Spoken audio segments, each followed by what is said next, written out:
अस्सलाम वालेकुम। प्रॉपर्टी की डिस्प्यूट के केसेस से अदालतें भरी हुई है और लोग परेशान हैं।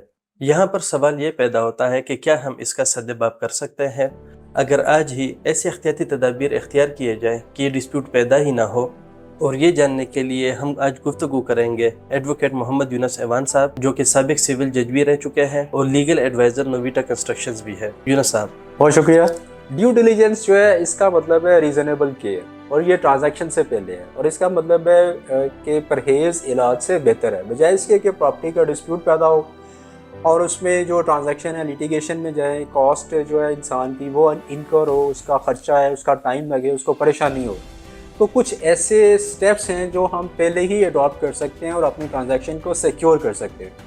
तो ये दोनों के एंड से है, सेलर के एंड से भी है और बायर के एंड से भी है। तो सेलर के लिए सबसे पहले जो उसने देखना है बायर में कि क्या वो एक्चुअल बायर है कि नहीं, अपनी ज़ात के लिए बाइंग कर रहा है या किसी के लिए कर रहा है। अगर अपनी ज़ात के लिए बाइंग कर रहा है तो उसकी वर्थ क्या है, और अगर किसी के लिए कर रहा है, किसी का एजेंट है, तो हम ये देखेंगे कि उसके पास वैलिड अथॉरिटी भी है या नहीं है, क्या उसके पास जनरल पावर ऑफ अटर्नी है और क्या वो रजिस्टर्ड है बाकायदा, कहीं कैंसिल तो नहीं हुआ, और जिसने उसको जनरल पावर ऑफ अटर्नी दिया है क्या वो बंदा जिंदा भी है या नहीं है। तो ये सारे पॉइंट्स वो कंसिडर भी करेगा और इनको वेरीफाई भी करेगा। और इसके बाद है उसकी वर्थ। अगर उसकी वर्थ ही नहीं है ट्रांजैक्शन करने की, इससे उसके पास सिर्फ अर्नेस्ट मनी या ज़र बयाना देने के पैसे मौजूद है, बाकी फंड्स का उसके पास अवेलेबल ही नहीं है, उसने बंदोबस्त जो है अभी उसने किया ही नहीं, तो यहाँ पे एक कॉशन लेना चाहिए, थोड़ा सा स्टॉप लेना चाहिए सेलर को। वो रुक के सोचे कि अगर मैं ये ट्रांजैक्शन इसके साथ करता हूँ तो ये तो उसको गो थ्रू नहीं कर पाएगा। जब गो थ्रू नहीं कर पाएगा तो ये ट्रांजैक्शन जो है लीगली कोलैप्स कर जाएगी, एक डिस्प्यूट क्रिएट हो जाएगा और ये कोर्ट में जा सकता है। तो उसकी वर्थ को चेक करना, फाइनेंशियल वर्थ को, और उसकी कमिटमेंट। नेक्स्ट आती है उसकी कमिटमेंट। लॉ में जो फ्रेज इस्तेमाल होती है उसको कहते हैं कि whether the buyer is ready and willing to pay the purchase money और नॉट। तो रेडीनेस में क्या है कि उसका माइंड है, उसकी इंटेंट है कि मैं ये ट्रांजैक्शन करना चाहता हूँ, मैं ये प्रॉपर्टी को बाय करना चाहता हूँ। और विलिंगनेस में क्या है कि उसका बंदोबस्त क्या है, क्या उसके पास फंड्स मौजूद हैं या नहीं, और जो वो डेट कमिट कर रहा है, टारगेट डेट, उस डेट पे उसके पास फंड्स आने भी हैं या नहीं आने, अगर आने हैं तो उसका अरेंजमेंट क्या है। ये क्वेश्चन करना जो है ना सेलर का राइट है, ये ड्यू डिलीजेंस में फॉल करता है। इसका जो दूसरा हिस्सा, अगर हम सेलर पे आए, क्योंकि ये एक ही सिक्के के दो रुख हैं, तो जो बायर है, बायर ने भी ये देखना है कि ये जो सेलर है क्या ये एक्चुअल सेलर है या नहीं, अपनी ज़ात के लिए सेलिंग कर रहा है कि नहीं, और दूसरा ये किसी का एजेंट तो नहीं। अगर एजेंट है तो इसके पास जनरल पावर ऑफ अटर्नी होना चाहिए, और वो जनरल पावर ऑफ अटर्नी जिसको आम जुबान में हम मुख्तार आम कहते हैं, ये सब रजिस्ट्रार के पास बाकायदा रजिस्टर होना चाहिए, कैंसिल नहीं होना चाहिए, और जिसने उसको जनरल पावर ऑफ अटर्नी दी है वो बंदा जिंदा होना चाहिए। क्योंकि अगर जनरल पावर ऑफ अटर्नी देने वाला और जिसकी फेवर में उसको एग्जीक्यूट किया जाए, दोनों में से कोई एक फोत हो जाए तो ऑटोमेटिकली ऑपरेशन ऑफ लॉ वो जो अथॉरिटी है, जो पावर ऑफ अटर्नी है, वो डेड हो जाता है, तो उसकी कोई वैलिडिटी बाकी नहीं रहती।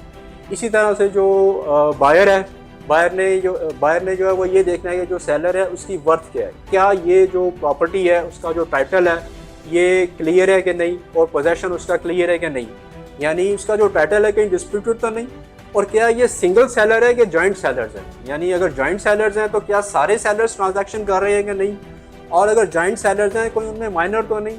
अगर माइनर है तो माइनर अपनी ट्रांजैक्शन अंडर द लॉ खुद नहीं कर सकता, उसके लिए किसी को गार्डियनशिप सर्टिफिकेट चाहिए होता है, और गार्डियनशिप सर्टिफिकेट लेने के बाद जो गार्डियन है उसके बिहाफ पे वही वो ट्रांजैक्शन को एग्जीक्यूट कर सकता है। तो ये सारा देखना जो है बायर की जिम्मेदारी है, और इसमें उसका अपना ही फ़ायदा है।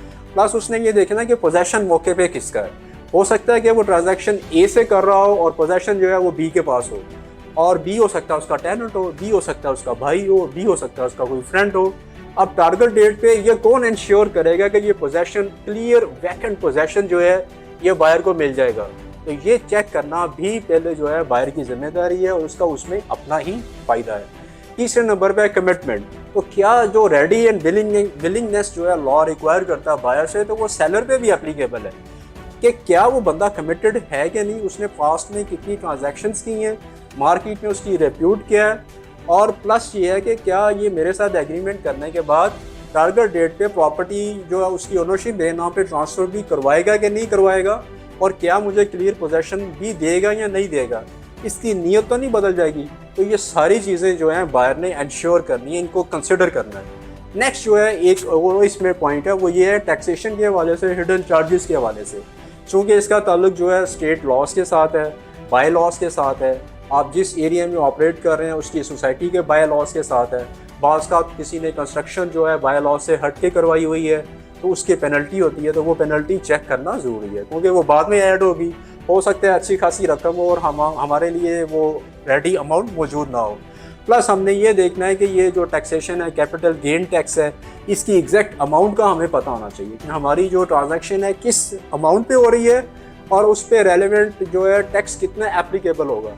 इसके लिए जो है टैक्स एडवाइज़र हमारे पास होना चाहिए जो कि हमारी टैक्सेशन के हवाले से हमें एडवाइस करे और ट्रांजैक्शन को बेसिकली उस पर वो एडवाइस दे रहा होता है। तो जो प्रॉपर्टी की ट्रांजैक्शन है इस पर आपको एक लॉयर चाहिए जिसको रियल एस्टेट के लॉस का मुकम्मल इल्म हो, उसकी प्रैक्टिस हो, उसकी फील्ड हो, उसकी स्किल्स होनी चाहिए, उसका एक्सपीरियंस होना चाहिए जो आपको ट्रांजैक्शन पे एडवाइस करे, और एक आपके पास टैक्स कंसल्टेंट होना चाहिए।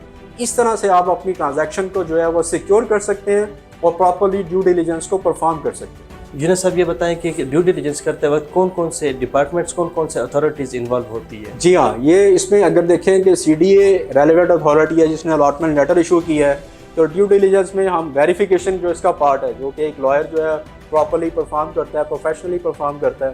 तो जितने टाइटल डॉक्यूमेंट्स हैं CDA से और सोसाइटी से, कंसर्न अथॉरिटी से, सब रजिस्ट्रार ऑफिस से, लैंड रिकॉर्ड अथॉरिटी से, और हत्ता के जो लिटिगेशन, पॉसिबल लिटिगेशन, क्योंकि जो सेलर है और बायर है बाज़ का हो सकता है अपनी कोई प्रीवियस लिटिगेशन हो वो शेयर ना कर रहे हो, तो लिटिगेशन को भी वेरीफाई कर सकते हैं सिविल कोर्ट से, डिस्ट्रिक्ट कोर्ट से, हाई कोर्ट से और सुप्रीम कोर्ट से। तो ये सारे चेक्स जो हैं वो किए जा सकते हैं। ड्यू डिलिजेंस से रिलेटेड अगर आपके कोई भी सवालात है तो आप कमेंट्स में हमसे कर सकते हैं, इंशाल्लाह आपको उसका जवाब दिया जाएगा। ड्यू डिलिजेंस के बारे में आप खुद भी अपने आप को एजुकेट करें और इसकी ज़रूरत समझें, और हमने अपनी तरफ से कोशिश की आपको समझाने की।